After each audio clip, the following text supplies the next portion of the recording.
എല്ലാ ദിവസവും അതിരാവിലെ ദൈവത്തിൻ്റെ തിരുവചനം ഭാഗ്യവചനധാരയായി നിങ്ങളിലേക്ക് ഒഴുകിയിറങ്ങുന്നു. ഭാഗ്യവചനധാര എന്ന ഈ ചാനൽ സബ്സ്ക്രൈബ് ചെയ്യാത്തവർ ഇന്ന് തന്നെ സബ്സ്ക്രൈബ് ചെയ്യുക. ഞങ്ങൾ അപ്ലോഡ് ചെയ്യുന്ന തിരുവചന സന്ദേശങ്ങൾ യഥാസമയം നിങ്ങൾക്ക് ലഭിക്കുന്നതിനായി ബെല്ലൈക്കൺ അമർത്തുക. ദൈവം നിങ്ങളെ അനുഗ്രഹിക്കട്ടെ. ത്രിയേക ദൈവത്തിൻ്റെ തിരുനാമത്തിന് മഹത്വം ഉണ്ടായിരിക്കട്ടെ. എല്ലാവർക്കും സ്നേഹവന്ദനം. കർത്താവായ യേശുക്രിസ്തു തൻ്റെ ഗിരിപ്രഭാഷണത്തിലൂടെ 7ാമത്തെ ഭാഗ്യവാനെ കുറിച്ച് പറയുകയാണ്.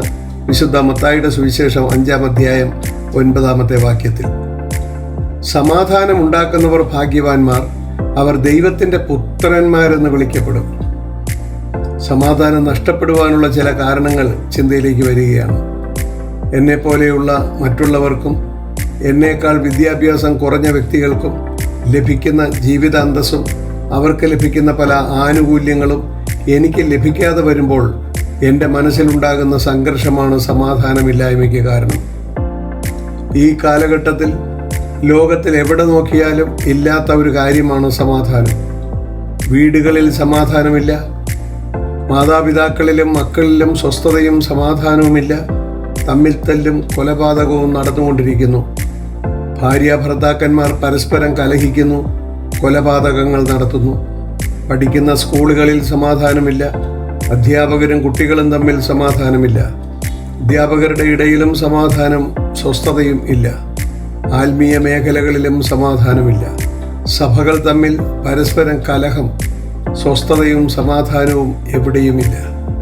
ദേശത്ത് സമാധാനമില്ല, ദേശനിവാസികളുടെ ഇടയിൽ സമാധാനമില്ല, രാജ്യത്തൊട്ടാകെ സമാധാനമില്ല, ഭരണകർത്താക്കളുടെ ഇടയിലും സമാധാനമില്ല, രാജ്യങ്ങൾ തമ്മിൽ സമാധാനമില്ല, യുദ്ധങ്ങളും യുദ്ധഭീഷണികളും എവിടെയും ഒരു സമാധാനവുമില്ലാത്ത സാഹചര്യത്തിലാണ് നാം ജീവിക്കുന്നത്.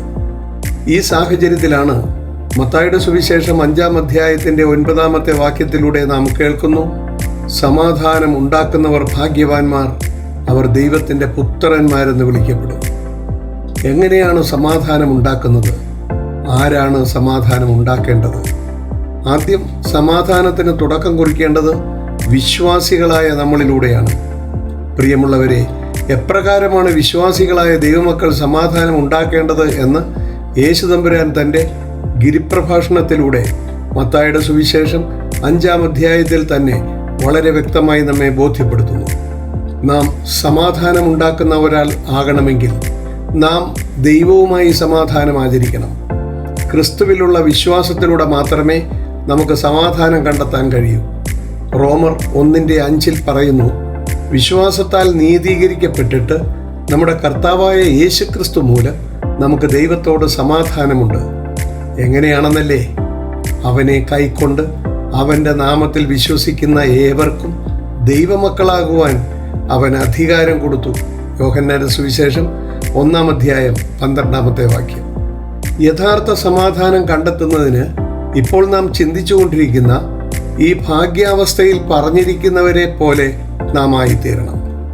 ആത്മാവിൽ ദരിദ്രരായിരിക്കണം, സൗമ്യതയുള്ളവരായിരിക്കണം, നീതിക്ക് വേണ്ടി വിശന്ന് ദാഹിക്കുന്നവരായിരിക്കണം, കരുണയുള്ളവരായിരിക്കണം, ഹൃദയശുദ്ധിയുള്ളവരായിരിക്കണം. ഈ അനുഗ്രഹാവസ്ഥകളെല്ലാം ഒന്നിച്ച് നമ്മളിൽ സമ്മേളിക്കണം. അപ്പോഴാണ് നമുക്ക് സമാധാനമുണ്ടാക്കുവാൻ സാധിക്കുന്നത്. യേശു പറഞ്ഞു, നിന്നെപ്പോലെ നിന്റെ കൂട്ടുകാരെ സ്നേഹിക്കണം. സമാധാനം ഉണ്ടാക്കുന്നവൻ്റെ പ്രധാന ആയുധം സ്നേഹമാണ്. മത്തായിയുടെ സുവിശേഷം 5-ാം അധ്യായത്തിൻ്റെ 43 മുതലുള്ള വാക്യങ്ങളിൽ ഇപ്രകാരം പറയുന്നു, കൂട്ടുകാരനെ സ്നേഹിക്കുക എന്നും ശത്രുവിനെ പകയ്ക്കുക എന്നും അരുളി ചെയ്തത് നിങ്ങൾ കേട്ടിട്ടുണ്ടല്ലോ. ഞാനോ നിങ്ങളോട് പറയുന്നത്, നിങ്ങളുടെ ശത്രുക്കളെ സ്നേഹിപ്പീൻ.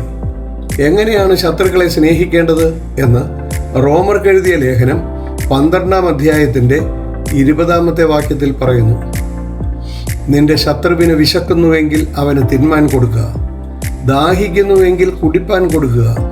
അങ്ങനെ ചെയ്താൽ നീ അവൻ്റെ തലമേൽ തീക്കനൽ കുന്നിക്കുമെന്ന് എഴുതിയിരിക്കുന്നുവല്ലോ. ഇങ്ങനെ സമാധാനമുണ്ടാക്കുവാൻ നമുക്ക് സാധിച്ചാൽ നമ്മൾ ഭാഗ്യവാന്മാരാണ്. സ്വർഗസ്ഥനായ പിതാവിൻ്റെ പുത്രന്മാരെന്ന് വിളിക്കപ്പെടും.